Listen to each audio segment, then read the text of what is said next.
Australie, Allemagne, France, Japon, Indonésie, Chine, Russie, Brésil, États-Unis.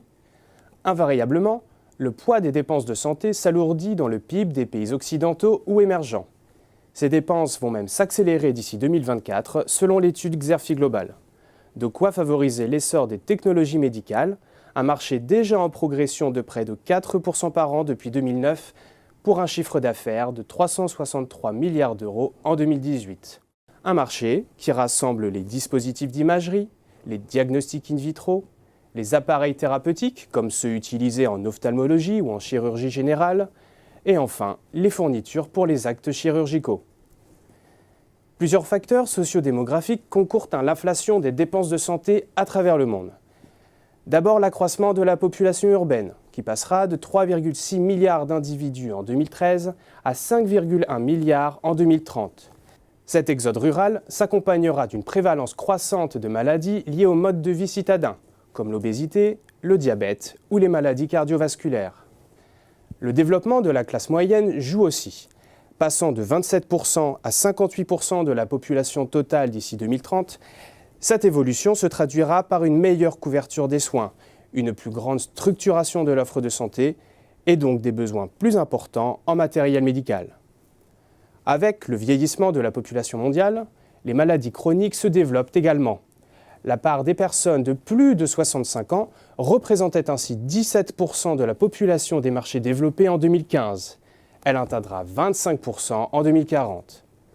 À cet horizon, les seniors des pays émergents représenteront 13% de la population contre 6,4% en 2015.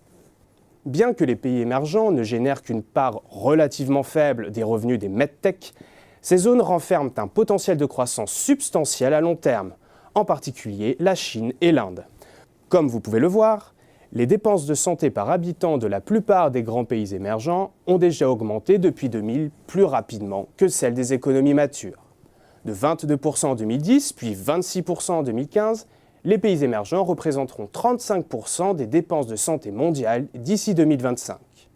Pour pénétrer ces marchés à fort potentiel, les leaders des technologies médicales nouent de très nombreux partenariats.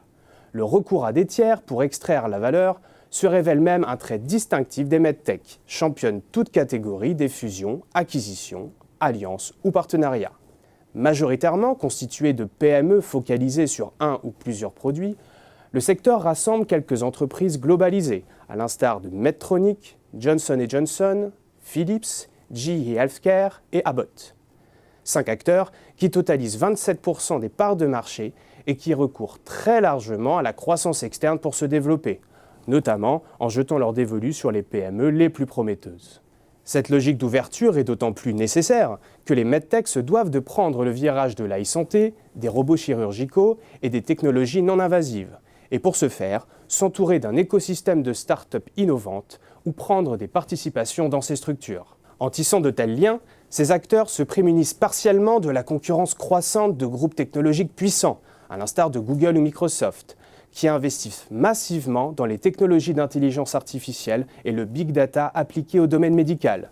Des acteurs qui ont déjà fait preuve d'une grande habileté pour capturer la valeur de marché sur lesquels ils ne disposaient pas d'une antériorité importante.